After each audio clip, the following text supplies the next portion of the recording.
Fala galera, estamos gravando mais Entrando para a História. O tema de hoje é: o que foi a expansão islâmica? Bem, ela foi a expansão de uma religião nova, o Islã, originada por Maomé, o profeta, e que ela teve um dos maiores crescimentos da história, assim, foi o mais meteórico império da história, vamos dizer assim. Então bora lá resumir. Começou em 632 e foi até 750. Bem, galera, Islã é uma religião monoteísta abraâmica baseada em Alá, que seria o Deus. Ela significa, pessoal, submissão. É importante ter isso em mente. Ela é expansionista e dita a política e sociedade. Muito importante também, tá? Política e religião se confundem sim no Islã. E o símbolo do Islã, a lua crescente com a estrela, como é muito conhecido. Tem como profeta Maomé, em árabe Muhammad, e como livro sagrado o Alcorão. Tem semelhança com o cristianismo e com o judaísmo nas suas bases. Por isso que a gente falou que são as religiões abraâmicas, como a gente falou anteriormente. Islã, muçulmano e árabe. O que é isso? Islã, pessoal, é a religião, tá? Muçulmano é o praticante dela, que tem um caráter aí mais sociológico. E árabe pode ser uma etnia barra um povo, que é o povo natural da Península Arábica, e uma língua, tá? Jihad não significa guerra santa, tá, pessoal? Isso já está mudando a tradução. É militância santa, segundo historiadores. Cronologia: a era Maomé, que vai de 610 a 632, sua morte. Califado ortodoxo, que vai de 632 a 661. E por fim o califado omíada, que vai de 661 a 750. Então nesse período de 120 anos, vamos botar, o Islã foi de uma pessoa para praticamente 3 continentes. A geografia, como está vendo agora aí, Oriente Médio, Norte da África, Andaluzia, ou Al-Andalus, como chamam, que seria a Península Ibérica, boa parte da Ásia Central, até o subcontinente indiano, vamos botar assim, o limite territorial, beleza. Vamos lá, era Maomé. Maomé, nascido em 570 e morto em 632 depois de Cristo, era um mercador de Meca e se casou aos 25 anos com uma mulher chamada Khadija, que também era comerciante. Ele cresceu tanto, ele era tão bom como mercador, que ele começou a agradar a elite de Meca, os Quraysh. Esse clã era bastante repressor, tá, pessoal? E ele não concordava com suas dominações abusivas, tá? Então é um fazer parte como quem não quer estar ali dentro. Em 610, aos 40 anos, foi peregrinar nas montanhas e ouviu vozes e visões do anjo Gabriel, que ele deveria professar o Islã. Essas visões, pessoal, diziam que havia um Deus único, onipotente, e cada ser humano deveria submetê-lo e venerá-lo. Quem era? Era Alá. Nessas aparições, o anjo Gabriel mandou-lhe recitar tais versos: Lê em nome de teu Senhor, que tudo criou. Criou o homem de um coágulo de sangue. Lê que teu Senhor é generoso, que ensinou o uso do cálamo. Ensinou ao homem o que este não sabia. Essas são as linhas mais antigas do Alcorão. Maomé se assustou, mas foi apoiado pela sua esposa a perseverar e continuou recebendo essas revelações ao longo da sua vida, que dariam origem ao Alcorão. Lá teriam diretrizes pessoal da vida, casamento, herança, propriedade, pregação, enfim, esse tipo de coisa. Então Maomé converte inicialmente sua esposa e alguns poucos amigos próximos, depois crentes do politeísmo nas ruas de Meca, tá? Inclusive alguma parte daquela elite Quraysh que eu tinha falado. E uma coisa que muita gente se pergunta, como é que ele conseguia tão fácil converter e dizer que ele era o profeta? Esse ponto é o seguinte, é porque a beleza das suas recitações poéticas foi crucial para isso. Ele falava de um jeito muito bonito, que rimava, que era na literatura algo extremamente bonito de se escutar. Isso vai irritar essa elite de Meca, porque como Meca era politeísta e haviam imagens de deuses politeístas na Kaaba, aquela rocha negra que a gente vai falar, isso podia atrapalhar o turismo religioso. Então ele começa a ser perseguido por essa elite. Khadija morre em 620, com 65 anos de idade. E aí essa repressão contra essa célula inicial muçulmana faz com que eles fujam para Medina em 622, que é o ano que começa a Hégira. A Hégira, pessoal, é o ano que começa o calendário muçulmano, tá? Não é no ano do nascimento de Maomé. Então ele vai fugir, chega em Medina, que está a 300 metros de distância. Levou para chegar lá alguns dias, aproximadamente 10 dias, tá? Não há um consenso entre os historiadores. Ainda assim, ao chegar lá, Maomé não teve vida fácil. Ele enfrentou muita resistência e lutas, tá? Mas aos poucos eles conseguiram seu exército vencer. Alguns foram convertidos, outros fugiram. E lá foi a primeira cidade-estado islâmica da história. Então, pouco a pouco, pessoal, naqueles anos, o Islã foi convertendo tribos árabes né, ao longo daquela península, e foi crescendo. Uma coisa que ajudou muito, a presença de comunidades cristãs judaicas, especialmente judaicas, né, todas elas eram monoteístas, né, e similares ao Islã. Isso ajudou na conversão, porque isso serviu de pontapé inicial, entendeu? Então o Islã não soou como uma coisa exótica, estranha. Então isso foi um cimento, vamos botar assim, para o crescimento da religião lá. Em Medina, ele também aboliu os juros e pesados impostos na sua feira contra o clã concorrente. Então, epa, eu quero fazer parte da feira de Maomé. Lá é vantajoso para mim. Isso ajudou. Além de ser contra a escravidão, né? Coisa que ele já teve escravo antes, quando ainda não era religioso.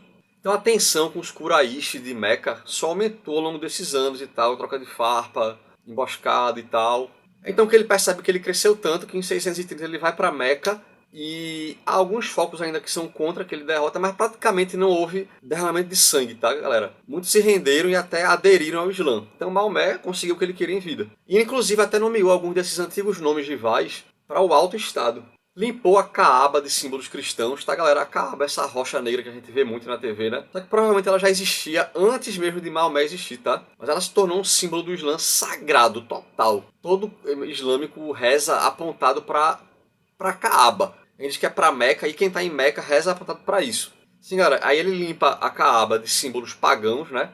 Então, pessoal, resumindo, Maomé, em vida, ele foi de desacreditado a um profeta e líder militar, dominando a Arábia sob sua crença e morrendo em 632, como líder supremo do Islã, né? Agora como chefe de Estado.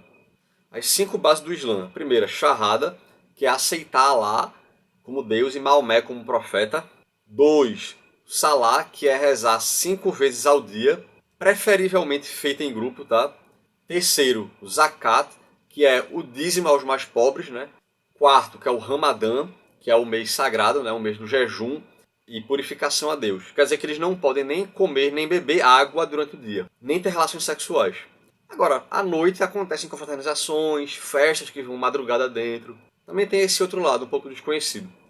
Quinto, Hajj, que é a peregrinação à Meca, que todo muçulmano tem esse dever, se tiver condições financeiras para isso. Agora começa, pessoal, a nova era, o Califado Ortodoxo, 632 a 661. Houve uma relativa unidade, né? Maomé tinha morrido, mas todo mundo estava eufórico, entusiasmado com o Islã, unido. Só que teve um problema, Maomé não indicou um sucessor. Isso vai gerar um baita problema. Vai gerar duas tendências. Uma liderança hereditária, que seria o seu genro, né? Abi Talib, que era casado com a sua filha Fátima. E uma liderança popular, quer dizer que qualquer pessoa do Islã poderia ser o novo líder da religião. Que acabou sendo o que a maioria optou e foi o que foi aceito pela comunidade muçulmana. Essa confusão aí, galera, é a origem da disputa xiita e sunita, tá, galera? Respectivamente. Então, pessoal, como a gente falou, a ala que era sunita ganhou e a liderança nomeada foi Abu Bakr, que era próximo de Maomé, e foi o primeiro califa do império. O califa, pessoal, é tipo um imperador, tá? Como se fosse isso. Só que lembrando que imperador e também líder religioso ao mesmo tempo. E ele vai viver até 634, foi quando ele morreu. Foi uma breve passagem também, só de 2 anos. O próximo califa, Umar, 634 a 644, expandiu o império em áreas do Império Bizantino, tá? Ou seja, no Egito, na Síria, na Palestina, Mesopotâmia e parte do Cáucaso. E foi assassinado por um escravo persa. Curiosidade, os cristãos dessas áreas não foram obrigados a se converterem ao Islã, mas por isso precisavam pagar um imposto, entendeu? Agora o califa Uthman foi de 644 a 656.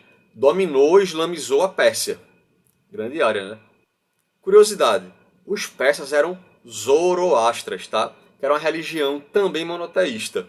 Inclusive, pessoal, a família de Fred Mercury era da Índia, região indo-iraniana. Eles eram praticantes do zoroatrismo, tá?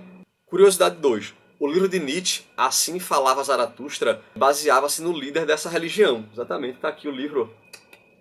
Esse é o livro de Nietzsche mais lembrado, né? O que mais fez sucesso. Nunca li, mas ainda quero ler. Então, tá aí para quem quer. Agora eis que Ali Talib, 656 a 661, que era o genro de Maomé, que era justamente quem os xiitas queriam primeiro suceder ele, vai finalmente liderar o Islã. Vai ser o primeiro xiita a conseguir tal feito. Só que ele consegue, mas naquela época já haviam fortes divisões, entendeu? E sua autoridade foi contestada muito por Umayyah, que era um califável para a época.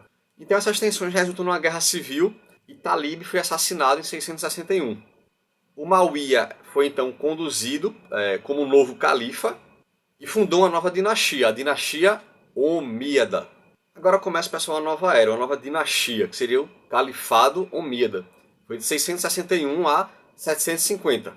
Primeira coisa que o califa fez, mudou a capital de Meca para Damasco, na Síria. Houve tensões e derramamento de sangue entre os muçulmanos, algo que chocou a própria comunidade deles até então, que eram muito unidos, né?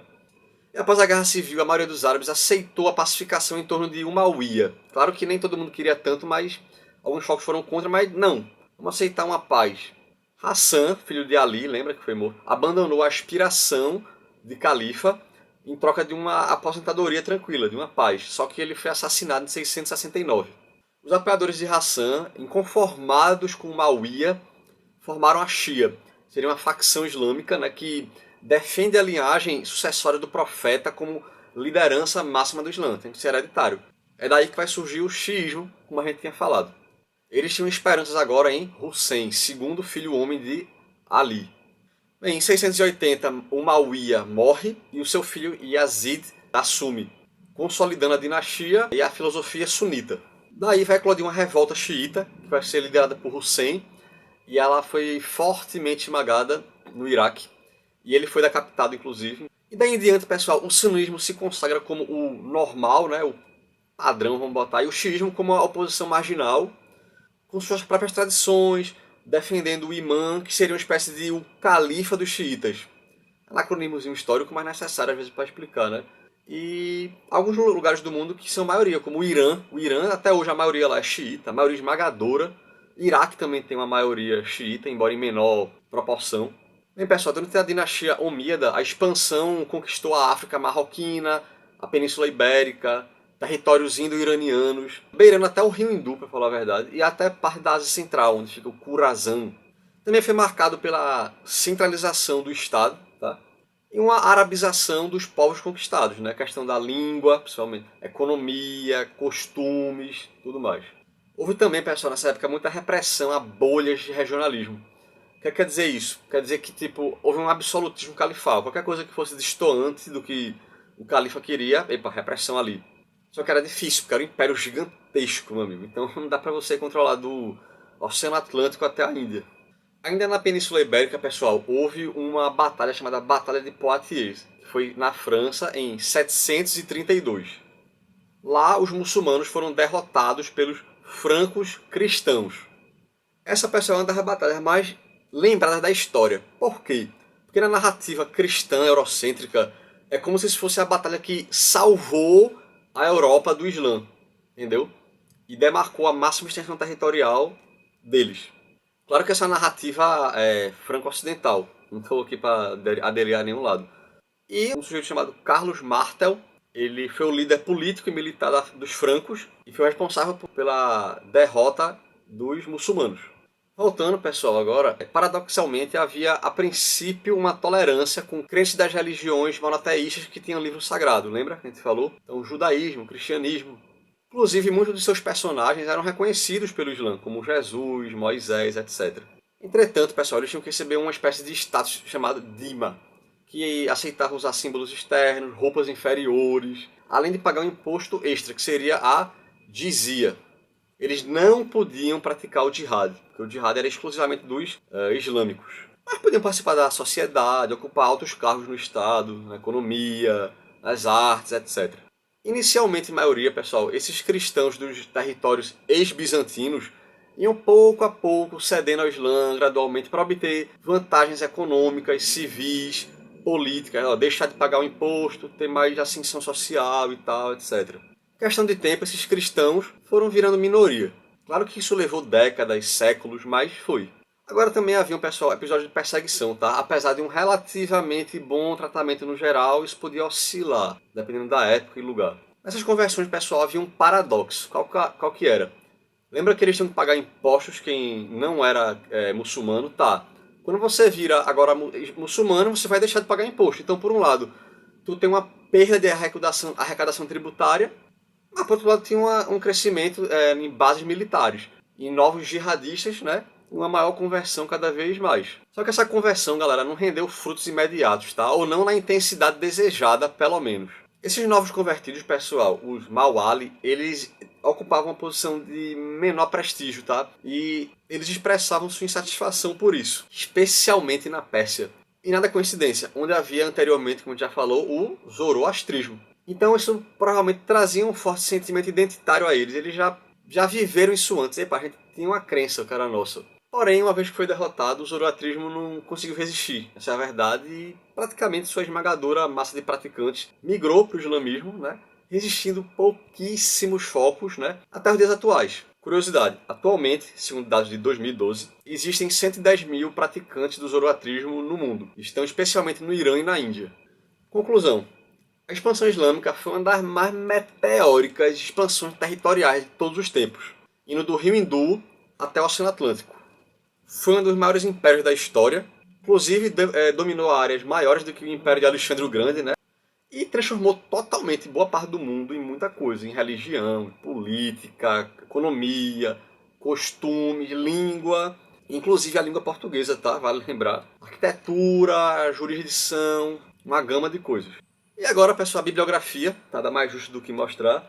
Fontes que eu me inspirei, O Mundo Muçulmano, de Peter Deman, grande especialista. Muito do que eu botei aqui foi praticamente baseado nele, né, a principal fonte. Também usei uma revista, que é super interessante, Maomé, a face oculta do criador do Islã. E um livro, que tem em PDF, Uma História dos Povos Árabes, de Albert Hourani.